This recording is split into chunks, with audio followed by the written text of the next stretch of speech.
Welcome to the Insightful Journal, where we recognize that injustice in healthcare is the most egregious of all issues. Today, we have as our special guest Georges Benjamin, the Executive Director of the American Public Health Association. Dr. Benjamin has been my good friend for many different years. He goes back to the American Public Health Association when I used to go to the meetings with Dr. Walter Sue here in Philadelphia, who was one of my companions that worked with me at the Philadelphia Department of Public Health. And Dr. Benjamin George has had a remarkable career, which is very similar to my own. We're actually public health professionals, which is actually rare. He's also a medical doctor, and we've have pretty much the same ideology in terms of what needs to be done with health, and that is that it is a public health issue, and we're going to talk about public health. Welcome, doctor. Can you hear me? Hey, Doctor, Yes. I can, Dr. Robinson. Thanks for having me here. Okay, It's now going you to be know great. something. Let's start off with a very basic question because I don't think people really know what it is. What is public health? That's the question that I want you to explain to me. Well, public health is a concept, and the concept is what we as a society do to keep people healthy. It's part of a continuum. Obviously, when you put on the white coat and put on the stethoscope, you're providing care to people to take care of the disease that they have. But public health includes that, but it also includes all the things that we do upstream to keep people from getting sick in the first place. It has a social justice component to it. And we do such things as making sure that you get access to vaccines, make sure you get access to health care, make sure you get insurance coverage for health. We even go so far as to look at the social construct in which we live and try to make it better because we know that 80% of what occurs that makes you healthy occurs outside the doctor's office. So we work a lot around things that people that are not medical, but we know help you become healthy. That's very interesting. One of the things about public health, I remember how I sort of got involved with it. I was at Harlem Hospital, and I'll never remember. I'm doing my residency in internal medicine. And one of the things that I noticed is that I kept seeing the same patients over and over again. They would come in. I think I was running the sickle cell ward, and we also had the asthma clinic. And I would see those same patients. I'd patch them up and get them out, and then in a few days they would be back again. Many times they were actually worse than they were before they initially came in. And so I wondered, I'd say, well, this seems like a revolving door to me, and maybe there's some other way that I could address the issues that the people were facing at Harlem Hospital. And it wasn't just the medical aspect of their life, as you said. It was their social conditions, it was the economic and literacy issues, it was being able to comply and follow the instructions that we were trying to give them. It was a pretty complex thing, which was really outside of what we were doing in terms of our medical doctor. Because basically, what we were doing is we were treating disease. We weren't really doing prevention or trying to Oh, work yeah. on wellness. So I think that's an important aspect of public health. And Dr. Yeah. Benjamin, I want you to talk more about that. Yeah, we were so proud of ourselves too, right? Somebody would come in and they would be a bit overweight, and we'd write them that consult to the dietitian. And we send them out of our office thinking that we've actually done something. And the truth of the matter is that, that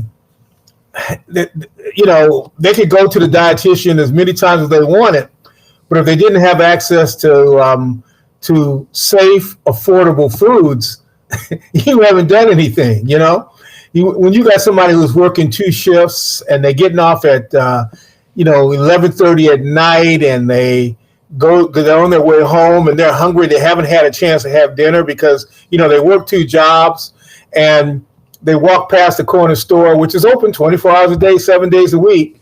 But what they have in there is high fat, high salt, low nutritious foods. They're going to pig out because they're hungry. And the dietitian be damned. They love the dietitian, but that consult didn't do you any good. And of course, their weight problem didn't get resolved. Their diabetes didn't get resolved. Their high blood pressure didn't get resolved because of all the salt they were eating. And it's not that they didn't, as we say, know better, but the answer was their social condition was such that they had to get to bed, they had to get up the next morning, and going to work to feed their family was their top priority. And they cut down a little bit because the dietitian said, don't eat too much of these chips, don't eat so much of that salt. So they cut it down, but it wasn't good enough. And when I was a city health commissioner here in D.C., and I remember that in the poorest part of town, for most of the time that I was in the D.C. area, there was not a full service grocery store Yes. anywhere in that community. Right. That's true in Philadelphia, the same thing. And I was the chairman of the NBLIC. That's the National Black Leadership Initiative on Cancer. It was a NCI, Special Population Group. And I think Dr. Satcher was the principal investigator at that time. One of the things that we noticed in Philadelphia, that there was a high rate of cancer. In fact, when we looked at our special population, we found that the cancer rate was higher than the heart disease rate, which was unusual because normally heart disease is the number one cause of death. But in that population in Philadelphia, cancer was one of the things. So we got a grant, and I think they called that program the 5-a-day program. And basically what we said was that if people ate 5 servings of fresh fruits and vegetables a day, it would reduce their risk of getting cancer. And there was a lot of research that we did in that area. And when we did our look at the market, well, we found that Philadelphia and those neighborhoods was a food desert. And so what that meant is that you couldn't find fresh fruits and vegetables. They weren't there. They would have like the little bodega at a little store, and trying to find an apple or anything fresh there was almost impossible. The only thing you could find was canned foods, which, as you know, are usually very high in sodium content. And sometimes you might be able to find something frozen, but never any fresh or nutritious foods. You can find hamburgers, you can find hot dogs, you can find pizza, stuff like that, but not anything like a carrot or something like that. That was unheard of. So what we did was we set up these food co-ops in Philadelphia. And we partnered with the Farmers Trust, with the food distribution, with Philabundance, all of the different groups that gave out food to homeless people and stuff like that. And we set these up in neighborhoods around the city where people could go and they could buy fresh fruits and vegetables at low cost. It worked for a while, but you know something, and you got to tell me what we can do with this. Trying to sustain that was really very difficult. I mean, it worked for maybe a year or so, and then after that, it was really very hard to sustain it. How do we compete? In New York City, every corner there's a vendor selling those hot dogs and hamburgers and sausages, and the health department intervened and said, well, what we really want you to do is only license people that are selling fresh fruits and vegetables, and only in communities where there's a food desert for fresh fruits and vegetables. And a big fight ensued, because these are very valuable licenses. The health department prevailed, and they did it. And so you put up these vendors. They were able to actually set up a business. They would go down to farmers markets around the city, and they would buy fresh fruits and vegetables. They would carry those fresh fruits and vegetables into in communities where there was really a dearth of fresh fruits and vegetables. And a couple of things were demonstrated. And this, by the way, this project was actually evaluated for efficacy and outcomes. And They proved two things. Number one, lower income individuals will buy Yes. and consume fresh fruits and vegetables. But the secret is that they have to be fresh and they have to be affordable. Right. And it turns out that many of those vendors were able to sustain that as a business model in order to do that. I don't know if the project is still going on in New York. This was several years ago when I was living in New York on a sabbatical. But I got to tell you, that kind of thing is important. In DC, the challenge has been how do you keep that grocery store in the lower income part of town? And the answer is, you know how we always keep businesses in communities? By tax subsidies and incentives. So there's a national and business incentive to subsidize these and support those businesses in some way. And we do this for rich businesses all the time. Rich people get richer because we do this. We use our taxpayer dollars to incentivize them. Why not do that in communities where we want to improve the health of those communities? Because there actually is an economic savings to society when we do that. That's very interesting. We've got a lot of work to do in that area. We had a project in Philadelphia. It was called Steps to a Healthier Philadelphia, which I was one of the members of the committee that put that together. And the HHS, the regional administrator, supported that program. And it was designed to address the issue of obesity in Philadelphia. I'll never forget it. Our mayor at that time, John Street, was a 7-day Adventist. And the 7-day Adventists are vegetarians. They don't believe in drinking and smoking. In fact, they have one of those communities where people live a long time. I think it's in Loma Linda in California. And they found that when people adhere to this particular lifestyle, they have a longer life expectancy. So I'll never forget it. The mayor was on the Oprah Winfrey show, and he made a pledge with Oprah Winfrey to make Philadelphia the healthiest city in the country. So they called me, and there was a magazine called Men's Health Magazine, and they had done a survey, and Oh they yeah. said that Philadelphia ate the most cheesesteaks. We had the fattest people. We did the least amount of exercising.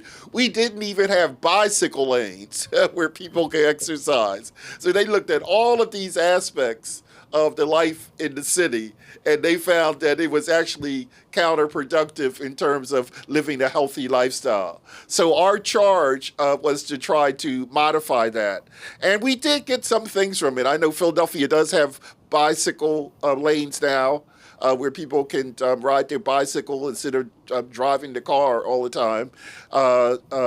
We had programs that were set up for people to exercise and walk in the park and things like that. So I think it can be done, but we've got a lot of work to do with this issue. I think a lot of people really think that they'll find the answer in a pill that they get from the Oh yeah. doctor's office. That's a new thing now. I've been going to a lot of conferences, and they're advertising these new weight loss pills and strategies. But when you look at it, you're only getting about 15%, something like that, weight loss, even if it works really good. And the people that I know, 15% is not really going to do it. So we certainly have to deal with some of the issues with lifestyles, availability of foods, and so forth. So let's move to another topic, which is a very important topic here in Philadelphia, and that's the maternal and child health, our infant mortality rate, and maternal and child health problems. So Philadelphia actually qualified for the Healthy Start program. And that program was available because we found that all of the issues around pregnancy, low birth weight, maternal death, all of those issues were much higher in certain communities in Philadelphia. And we knew that we really needed to address these issues. It's very important because I think that one of the main signs of a society is how well it does with its maternal and child health and its birth and things like that. So I know, Dr. Benjamin, that you were involved with those programs. Tell me a little bit about the issue of maternal and child health. Yeah, the challenge we have is that we have tragically far too many kids who don't survive their first year of life, and we have way too many women who are getting pregnant, for whom that pregnancy is high risk for a variety of reasons. It's high risk because they are not healthy. It's high risk because they smoke or they are using substances, illegal substances. It's a high risk because they are having multiple babies, for a variety of reasons. Some of it is because they've been struggling to get pregnant and they're under the care of a physician who is, using medications to help them get pregnant. So when you do that, you have more babies, smaller babies, and then on top of that, they're not really being managed properly as a high risk pregnancy as they go through the system. So there's a range of things we know that we have to do. It is important that people work very hard to plan their pregnancies. Now look, the truth of the matter is pregnancy happens, but to the extent that you can, you can plan a pregnancy so that it is a pregnancy that's wanted, that is at the time of your choosing, so that you're eating nutritiously, that you're not smoking, you're not having alcohol while you're pregnant. All those things are important to try to help that. It's also important that you get early prenatal care. So far too many women who get pregnant, they're not getting to prenatal care early enough so that they're getting properly diagnosed, pregnancy is being properly followed, they're getting put on nutritional supplements when they need it. All those things are important to ensure a healthy outcome. And then, when there's complications, making sure that, or it's a high risk pregnancy, making sure that pregnancy is followed in a way that, the best outcome for that pregnancy can occur because they're being delivered in a place that is used to taking care of high risk pregnancies by clinicians that are used to and competent to manage high risk pregnancies. All those things are important as part of the process. But I got to tell you, in Washington, D.C., the social construct around many people that are living in the inner city is just such a challenge. Many of our friends and neighbors are living very stressful lives, and stress because of income inequality, because of racism, because of their housing condition, because of issues around income, quite frankly, impacts that pregnancy in negative ways. And so we've really got to work harder to address those social conditions that at the end of the day create enormous stress in our communities, enormous stress for women who are pregnant. And then we need to make sure that we as clinicians listen to our patients, because far too often the clinicians that are taking care of patients aren't listening to them when they tell them that something's wrong with their body, that they're having challenges, and we need to sit back, open our ears, pay a lot more attention to that, because we have several high visibility people that have had significant postpartum challenges Yes. or pregnancy challenges, and when you talk to them, they'll tell you that their docs weren't listening to them. Yeah, and that's really something too, because many times when you look at it from that standpoint, it doesn't follow socioeconomics exactly. The risk is across the board, regardless of their socioeconomic level. But one of the things that I actually had a big argument is that, as you know, the first trimester is where most of the development of the baby takes place. The neurological system, all of that. That's all developed in the first 3 months. And one of the things that I noticed was that a large percentage of people don't even know that they are pregnant at that point. So it's very Right. hard to get any type of intervention or vitamins or any of that stuff. They don't even know they're pregnant. They don't know it until the trimester is done. So therefore, a lot of the damage is already done. That's going to lead to your low birth weight before you even get involved in the system. So one of the things that I argued, and I don't know, it's going to take a different paradigm. It's going to take a big shift in how we deal with medicine. I'd say, well, you need to deal with the individual before they even think about being pregnant. I think that we should have programs and they should be part of our curriculum in schools and things like that because this is very important, to the Mhm. sustainability of our society. And we have to intervene at a much earlier time. And I think one of the ways to do that is to address it before the person even thinks about becoming pregnant. There needs to be more classes on parenting, more classes on, what types of things you should do in order to have a healthy body, what type of vitamins and foods to stay away from smoking and drugs and things like that. We need to do that much earlier. And there's another aspect of it too, which I had a big argument with the people in maternal and child health. And that was, I said, it takes two people to tangle. I mean, you don't get a child with just the mother. So I said, what type of programs or intervention do you have for the young men who are involved in this process?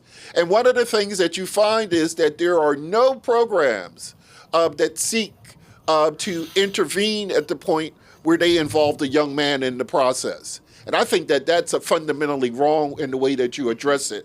And I find that many of the programs, they're maternal programs, but they don't involve the young men. If it's a nutrition, if it's a class, whatever, it doesn't even really, I think, seek to bring them together. Would you agree with my assessment in terms of these issues? I absolutely agree with you. There's no question about that. We need to, put back health education in our schools. We need to keep our head, take our head out of the sand around reproductive education, sexuality in schools. There are these fears that somehow if we teach that, kids will find out about it. They're going to find out about it in the wrong ways. Yeah, kids are not stupid, and they're living in an ecosystem where they're getting that information, in very much an unstructured way. And so, to the extent that we can do some level setting in an educational setting where it's neutral, where they're getting information from trusted messengers, is very important, and it has to be for both men and women, Right. um, regardless also of how they identify from a gender perspective. We need to make sure that all people get that education as early as appropriate for age appropriate education, um, and then follow them along. Because otherwise, what will happen is, of course, they will end up the women will end up pregnant. The young men, and in some cases young boys, will not be able to handle it. Because for everybody for their first baby, it's a new experience, and so we don't let people drive a car without some driver's education. It makes no sense to give them one of our most precious commodities, our kids, our babies, without education. Yes, I agree with you. That is true. And going along with that, there was another problem that we had, and that was with the sexually transmitted diseases, particularly chlamydia, which was harder to detect, and there weren't any symptoms. And I remember that we had a study where we found that kids, even in middle school, were coming up positive, with chlamydia. It was a really big epidemic in chlamydia. And so we say, well, this goes along with a lot of the problems that we have in our society where it deals with reproductive health. And the chlamydia is just one indication of that. And so one of the things was that, of course, the young ladies, they develop more rapidly than the boys. So they're already, their experience, and so you find it might even be older people who are actually involved with them. So I don't know if people are afraid to really deal with the problem or the issues. I don't really know what it was, but it was an issue that we needed to address with that. And I know you're very familiar with that issue. Can you expound on that a little more for me? Yeah, it's not just dealing with the young people; it's also dealing with their parents. Hmm. Because often, you have, um, particularly when you have children having children, young teenagers having children, and their parents may not actually have all the information that they need to have, and they've learned just kind of on the fly. So there's a lot of misunderstanding, lack of understanding around a whole range of reproductive health issues for people, how you get sexually transmitted diseases. There are people who don't think you can get it if you have intercourse in a certain way, not really understanding anything about disease transmission.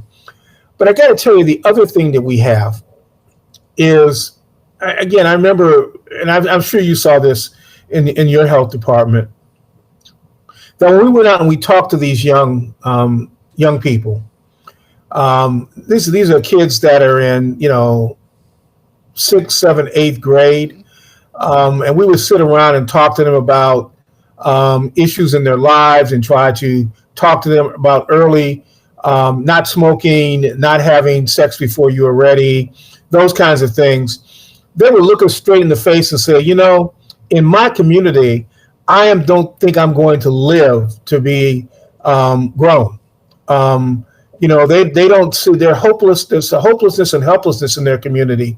So basically, in many ways, they see them living their lives as you might if you had a terminal disease. If you had a terminal disease, you might do that movie. I think the Happy Holiday movie where the actress goes off and the main character decides to spend all her money and she's going to just blow it because she's going to die.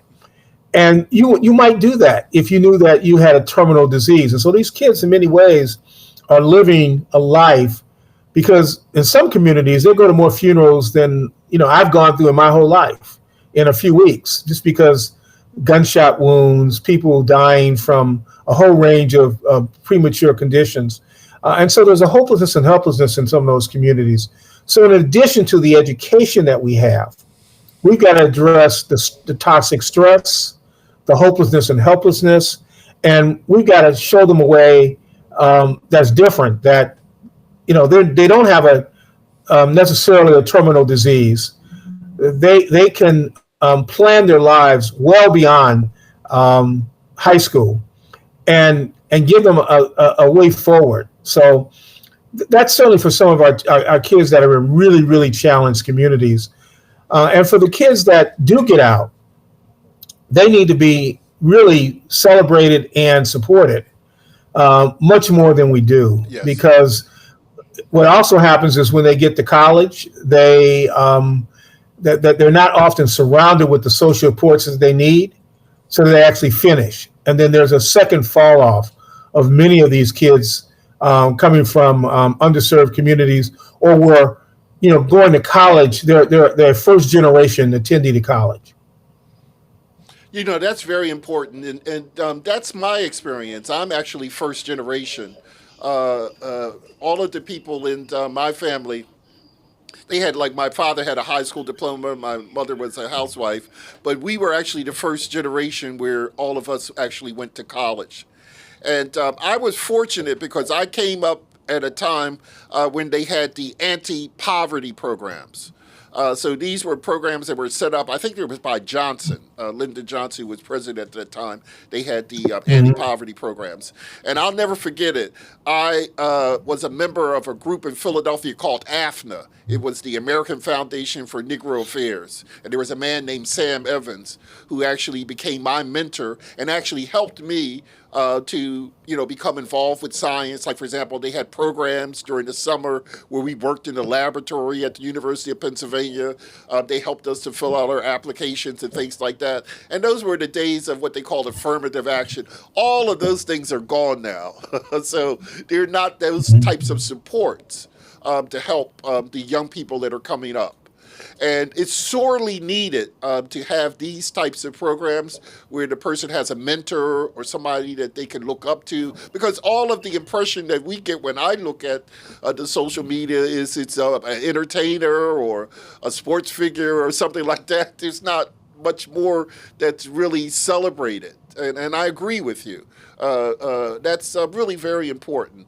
So I think that's part of our job too. We probably need to do more outreach, have more programs, Big Brothers, have mentoring programs, Yeah. rites of passage, things like that, to get the young people to recognize that there's hope and that there's more things that they can do than just be an entertainer or baller or things like that. You know, they can be a scientist, they can be an astronaut, they can be the president. You know, I mean, there are many things that they can do which give them hope and drive so that they can develop. So I agree with you. We certainly have to do a better job in that area. Now, we've got so many different areas to cover here. I want to go into another area, which I've been working on, and that's climate change. And that's a big issue in Mm. the terms of public health, of the environment. And in fact, many of the different diseases and things like that, when you really look at it from a scientific perspective, global warming and climate change is probably responsible for some of these viruses and things that are developing at a much faster rate. I've been working with the Delaware Valley group here, and we actually recognize here in Philadelphia that heat is the greatest of all natural disasters. Heat kills more people than earthquakes, floods, all of those things combined. We're in a temperate zone here where we can get extreme changes in the temperature. So, like, for example, one day it can be 70 degrees, and the next day it can be 104, just like that. And particularly for vulnerable elderly people and with our housing structure and things like that, it causes massive, amounts of death and disability. In addition to that, we've got changes in the patterns with water. So it's either a drought or it's flooding, and Mm. Philadelphia is actually below sea level.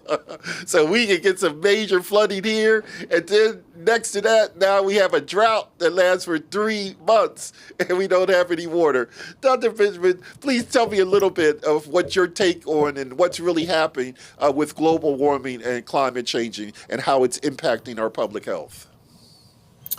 Climate change is probably the greatest public health threat that we have because it impacts so much of our lives. And, the challenge here is that climate change is basically man-made. It's because we're burning fossil fuels. We're changing the ecosystem in which we live. That carbon dioxide that we're just spewing out in excess amounts in our environment basically it's destroying the environment in which we live, warming the planet because these gases that we put out in the environment also result in that kind of changing the way heat is controlled in our planet and warms it up. So when that happens, it changes the whole, we're in a very delicate ecosystem. So organisms that are much more likely to be in warmer climates tend to blossom and develop. That ultimately results in less water in communities. You get migration of people and animals. You get animals that now have to forage for food that come out of their normal environments in which they live, and then they begin to encroach on where we're living. Also because we're going out and building and deforesting every communities, we're now moving into environments where the animals, used to rule. And so you start bringing people and animals together. So you're much more likely to get diseases that the animals have that didn't transfer to people. So it ultimately results in a big mess on a whole range of things. Obviously the one that is most obvious right now is the severe weather. Obviously we've always had hurricanes, we've always had tornadoes, but the severity of that weather is dramatically changed. And so, as you pointed out, heat kills more than any of the other environmental conditions that we have. But we're now seeing more water in places that didn't get a lot of water, more snow in places that didn't get a lot of snow, more heat, not only longer periods of heat, but hotter areas of heat. Um, and one of the more interesting things, of course, is that the inequities that occur because of it. That in some of our urban settings, we always talk about these heat islands. That's where Yes. heat gets concentrated in the urban setting. But it turns out that if you live in a lower income community, you can have a temperature 8 to 9 degrees hotter than your more prosperous community. So why is that? They have less trees, less green space. There's a tendency to pave over grass. They put more parking lots in our neighborhoods. And so the heat doesn't get reflected away. So those communities become hotter. And when you have hotter communities, you have more stress on individuals, more mental health problems, more violence occurs in those communities because they're hotter. You have people who are much more likely, if they live in a building, particularly if it's a community that has high crime, those individuals, they close their windows, they nail the windows shut, or they don't they don't have air conditioning in those buildings because the buildings weren't designed for air conditioning. So you have a lot more heat injury. So it's a vicious cycle that we see. And we're spending a lot of time trying to help people connect the health impact for climate change. We all care about the polar bears. Polar bears are wonderful. The glaciers are wonderful. We don't want them to melt. But at the end of the day, the impact on the animal migrations, the infectious diseases, the rising seawater, all impacts our survivability no matter where we live. And so I think that's the challenge we have with climate change. But by the way, there's a solution for us to reduce our use of fossil fuels and to bring down our carbon footprint and a variety of things that we're doing. If we do that, we can begin to temporize and then at some point reverse these environmental conditions that we're seeing.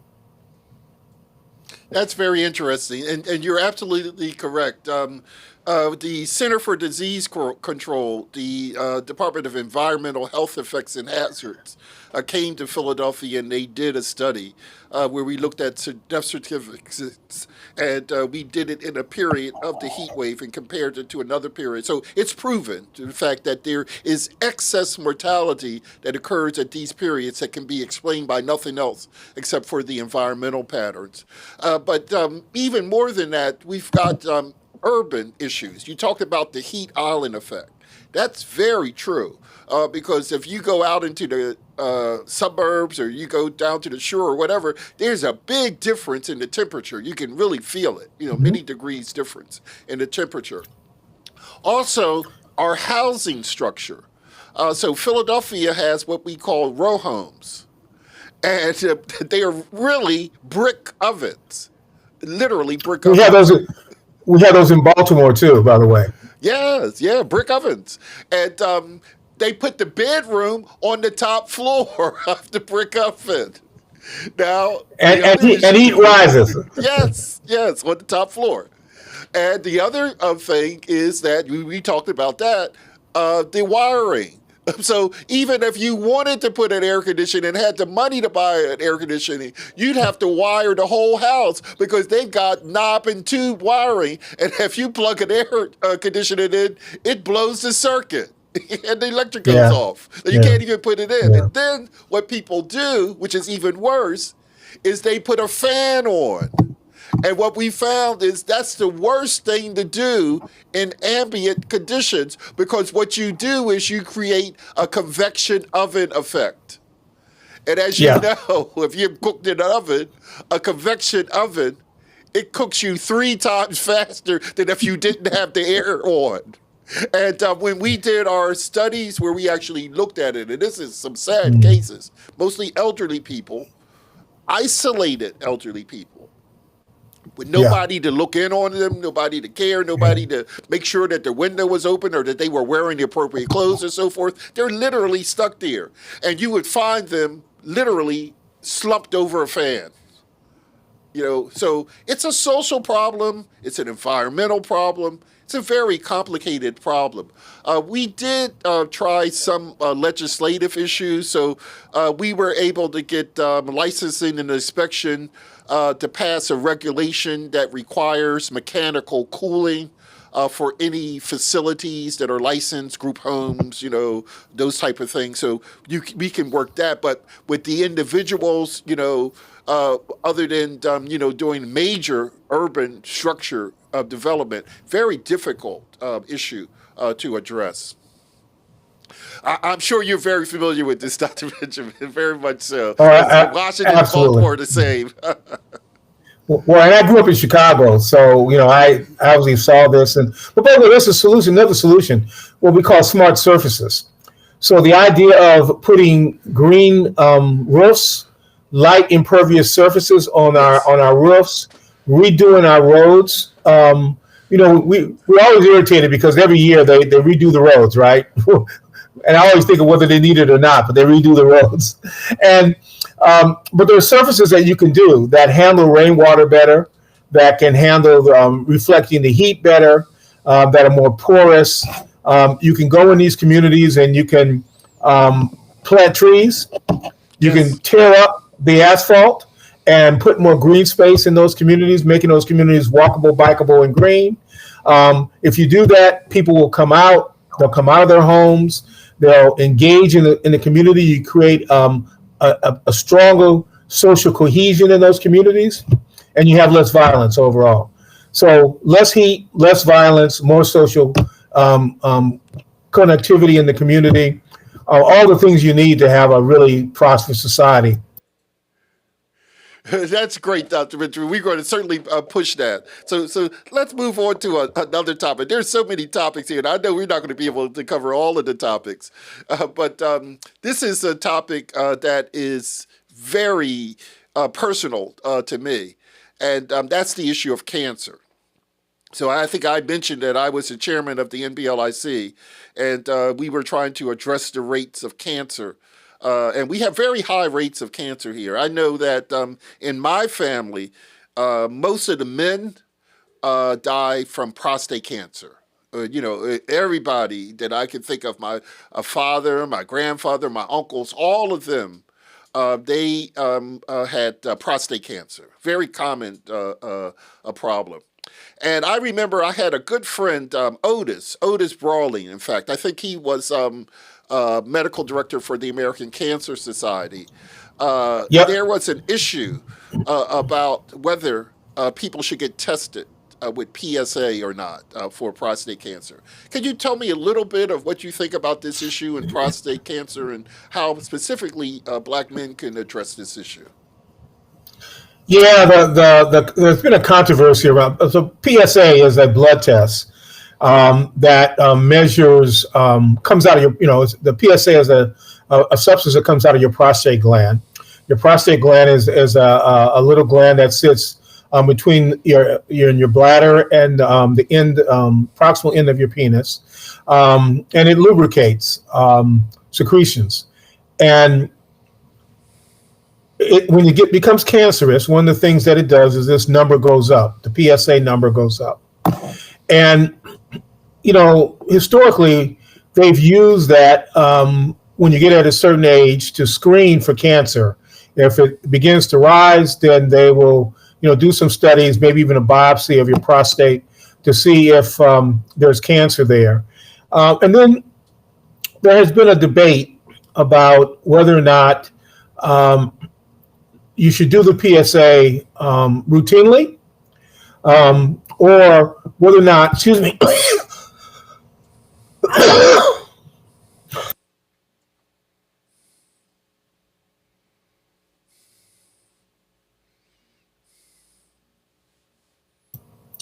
sorry about that.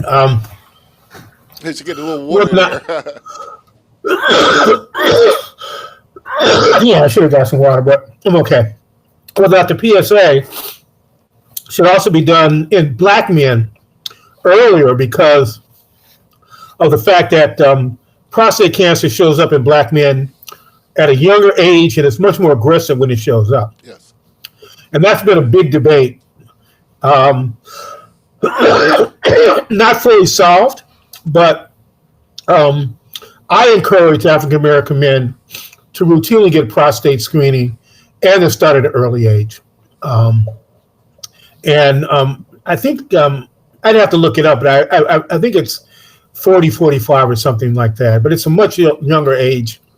And I just encourage you to Google it because I don't remember the exact age. But it's important to do. Hmm. And most important because when we get it, for whatever reason, it tends to be more aggressive in African American men. Yeah, well, my father, like I said, my uncles, my grandfather, all of them had prostate cancer. They got it though at their older age. In fact, they probably would have never even known that they had it. I remember my father; he fell and he fractured the bone. And then when they did the scan of the bone, then they found spots in it. And then, of course, that was prostate cancer. It has a tendency of going to the bone. And I didn't suggest that he treat it aggressively because he was already up into his 80s when they first diagnosed it. And he wasn't complaining of any pain. So I said, well, if you're not complaining about any pain and you're up in your 80s, I told him just to leave it alone. And they put him in a special program. And can you believe it? He lived to 93 in Yeah. the hospice Well, program. that was the debate is that there's that prostate cancer may develop in the prostate, but it was often low grade, and therefore far too many men, basically, you said, would die. And if you did an autopsy, you would find, oh, they had some prostate cancer, but it was localized. Um, and the argument, I did Google it while we were talking. The argument was to bring it from 50 to 55 years of age down to 40 to 45 years of age in black men. Um, and that was a big debate that we've had for years. I don't know that it's actually fully settled, but I encourage folks to see it, talk to the doctor about it. First of all, consult your doctor, get the best advice that you can. Um, and I encourage people to still get screened. And in particular, because it's a higher prevalence and much more aggressive when you get it in people of color, Yes. particularly Yeah. African American black men. Yeah, that's true. Now, the other issue when it came to cancer was colon cancer. And this is a very big issue. Now, I remember my aunts and all of them, they have what we call polyps that developed. And fortunately, uh, they were encouraged to get the colonoscopy, which is a screening test that they do. And they were able to identify those polyps and actually remove them. And I think that really lowers your risk of getting colon cancer. So there are some other tests that they have.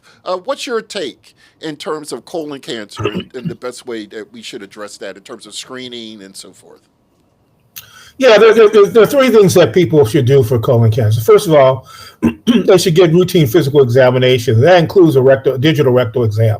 So you put your finger in someone's rectum because a lot of, particularly the lower level cancers, can be actually felt on with the finger. You'll feel a mass early on. Secondly, checking your stool for blood. We call it a hemocult test. That's where you put a little stool on a card. Often you'll send it into your doctor, and the doctor puts a fluid on it. And if it looks like there's blood in your stool, they will then do a what they call a colonoscopy, where they stick a tube up and look around to see if there's cancer or a polyp there or something that's bleeding to explain the blood. Um, and increasingly, colonoscopy is becoming in many cases, a standard of care at a certain age to start screening for cancer. But it's expensive. It does require you to have what we call conscious sedation. It does require it to be done in a facility, not necessarily a hospital, but sometimes an outpatient ambulatory center. But at the very least, people ought to do the hemocult test and then consult with their doctor, particularly people at high risk. Hmm. Now, what's neat, if you do that colonoscopy and you do the test and you see the polyp, what the polyp is usually a little benign growth that isn't cancerous, but at some point may become cancerous. If you can go in when they're really small, they can go in with that scope, they'll see it, and they put a little snare around it and just they snip it off. And so not only have you screened that person, but when you remove that polyp, you've dramatically reduced their risk of getting cancer. Now you need to check them every 5 to 10 years, depending on their age and their risk factors. But if you do that screening, you can. It's actually both a screening test, and if you find a polyp, it's in essence technically a curative procedure as well.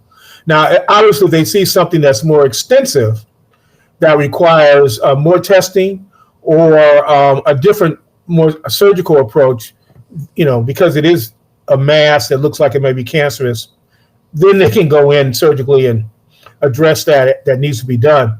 But it's very important that people get that, and people are often shy about having someone do a rectal exam on them. But I got to tell you, it's life saving.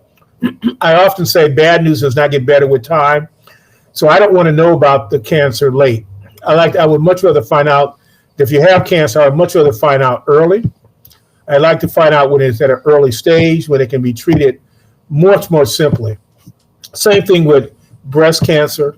Doing routine mammography for women, doing a self breast exam. There's some people argue that the self breast exam is not that effective, but you know your own body. Yes, I you still do. encourage women to do a breast exam, um, and then again consulting their physician. If you're going to follow up on anything I say, get a second opinion. I always encourage people. I'm not practicing medicine. I'm not giving you medical advice. I'm giving you broad public health advice. So that means that you ought to, Google a trusted source, the Heart Association for Heart Disease, the American Cancer Society for Cancer. Talk with your clinician. Verify that information. If you have any questions, get a second opinion because it's your body. But if you Yes. don't take control of it, nobody else will. That's so true. And I can speak from my own personal experience. I know with my own father, he had never been to see a doctor since he was rejected from the service in World War II. Okay, never seen a doctor. And so my mother and I'll never forget it. We got together and we told my father, we said, we're taking you out. Put your Sunday clothes on. And I put him in my car and I drove him to the doctor's office. And I'll never forget it. It was a good friend of mine, Dr. Johnson, Jerry Johnson. He was head of gerontology at the University of Penn, a good friend of mine's. And so I set it up. So I said, come on, I'm taking you out. And I drove him to the doctor's office. So Well, it's that's very good. important, that you get the person to get this done because if they neglect it and they don't do anything, that's where they get in trouble. So I'll never forget it. Many years later, my father said to me, he said, I have to thank my son for taking me to the doctor to get my boo boo checked out. He said, because if he hadn't done it, I probably wouldn't be alive today. That's a true story. And of course, the story was he had polyps. So that, when the gastroenterologist went in and did the test, he found the polyps and he was able to remove the polyps right there. And that was potentially saved his life so that he could live up into his 90s. Could have developed that cancer. So very important that people do that. I know the other issue too is that the colonoscopy is actually the gold standard. But there's a new test now that people are doing. I think it's called Colon Guard or something like that. It's a test which they do, and there's some controversy over whether that test is adequate as opposed to doing the colonoscopy. Can you tell me a little bit about that issue? That's a very big issue in terms of public health because we have these new tests now. Yeah, what I know about it is that it's For people who are average risk, it's a reasonable screening test. But if you have a family history of colon cancer, if you're having rectal bleeding, if you've done any of the other tests, if you have a history of polyps, then it's probably not the right test for you. You really need to see your doctor and then ultimately see a gastroenterologist. Most people start talking about doing the colonoscopy somewhere between age 45 and 50 for people who are at average risk.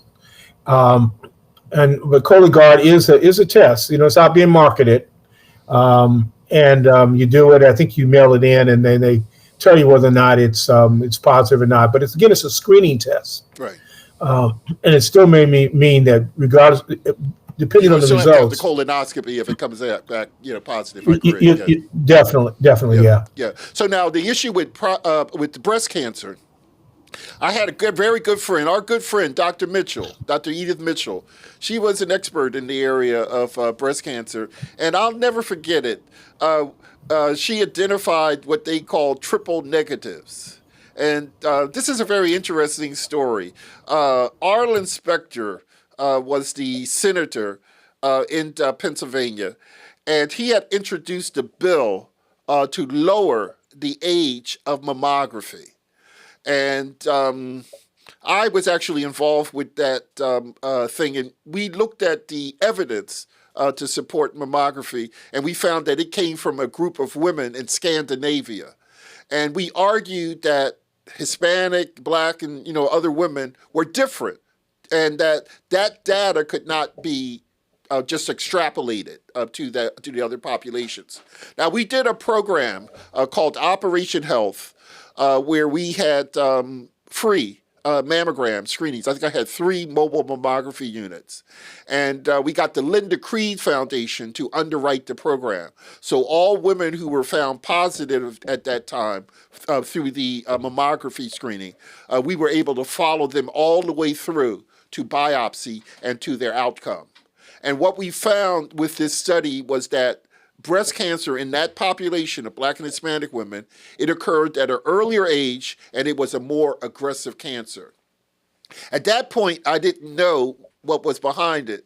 But then many years later, we actually found that there was a genetic component, and that was that these women were absent the receptors for estrogen, progesterone, and HER1.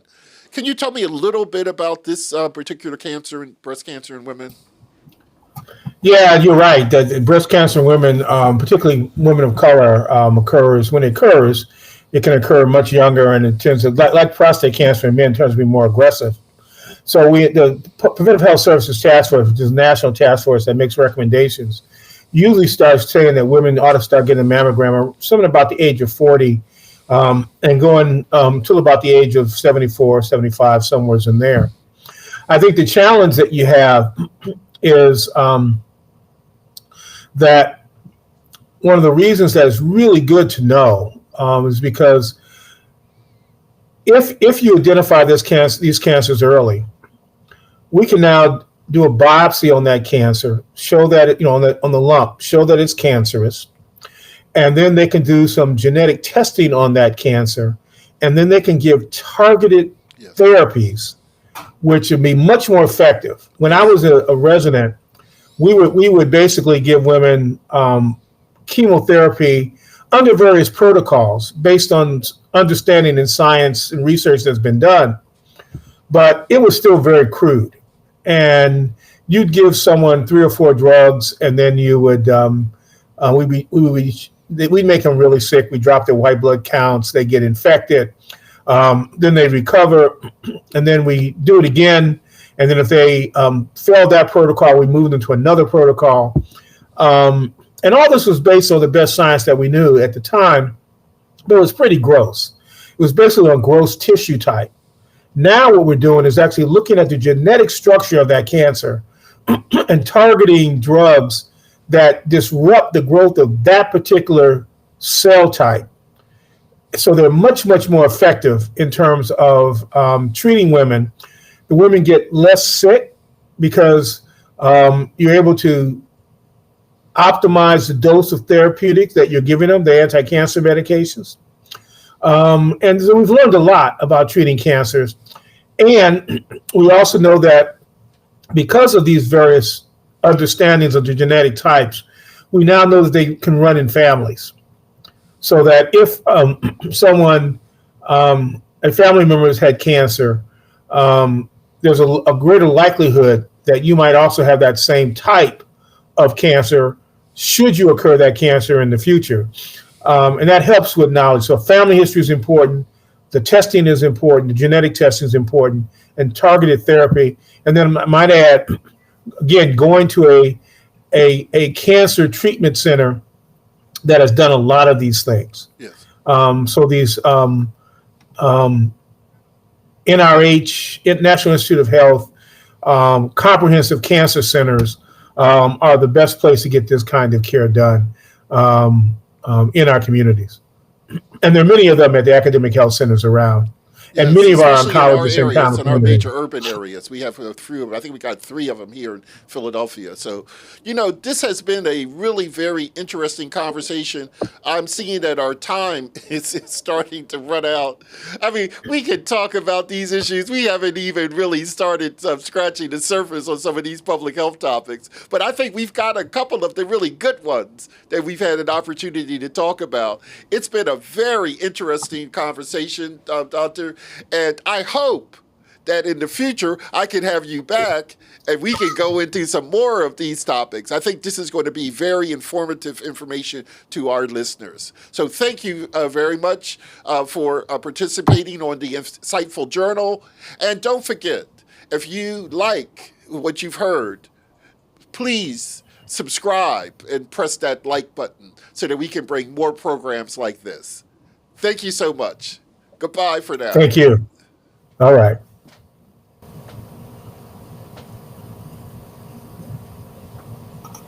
Cut.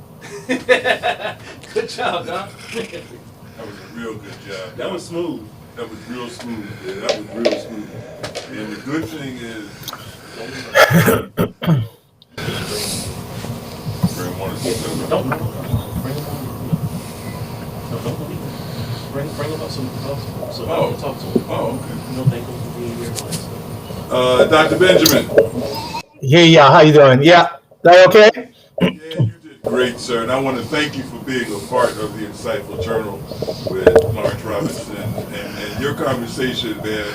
I put together some edit points, and what we're going to do is we're going to take it and we're going to cut it up a little bit, and we're going to post it as the Insightful Journal with just some tidbits. And your tidbits were excellent, sir. The points that you made in response to Dr. Robinson's questions were insightful.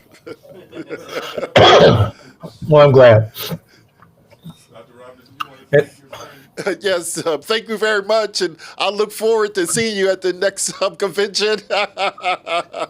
Oh, yeah. Looking forward to it, man. Thanks You so take much. care, all right?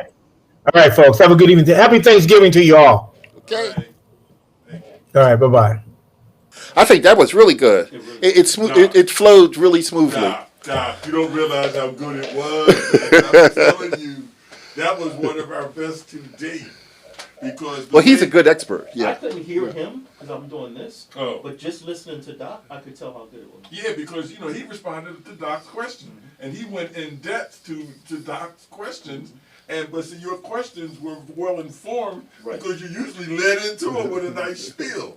And that made it even more so because that took his response up a level. So this was good, Doc. All right. Whoa, man. Do I get 5 minutes? Yes. you get 10. And you can see he's an expert because he said, "Don't forget to check with your doctor."